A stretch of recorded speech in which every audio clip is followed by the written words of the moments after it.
Baby wait.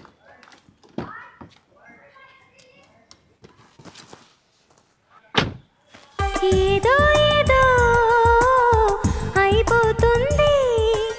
Baby నాకు ఆకలిస్తుంది. నేను ఆల్రెడీ నీ ఫేవరెట్ రెస్టారెంట్లో టేబుల్ రిజర్వ్ చేసేసా. నిజంగా? అవును.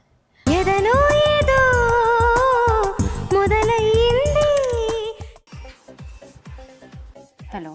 Hello baby. బేబీ చెప్పు. తిన్నావా? తినేసా. అదే తిన్నావా లేదా అని కాల్ చేశాను. నాకు ఇక్కడ పార్టీలో లేట్ అవుతుంది, సరేనా? నువ్వు పడుకో. సరే. ఏదో ఏదో అయిపోతుంది. మళ్ళీ చేస్తాం. ఓకే. అమ్మ నాన్న హైదరాబాద్ షిఫ్ట్ అవుతున్నారు అండ్ నేను ఫ్లాట్ చూడాలి. టైమే ఉండట్లేదు నాకు. నువ్వు ఎందుకు టెన్షన్ పడుతున్నావు? నేను ఆల్రెడీ ఏస్ బిల్లో ఫ్లాట్ బుక్ చేశా. అవునా? అవును, మన అందరం కలిసి అక్కడే ఉండొచ్చు. ఏదనో ఏదో మొదలయ్యింది.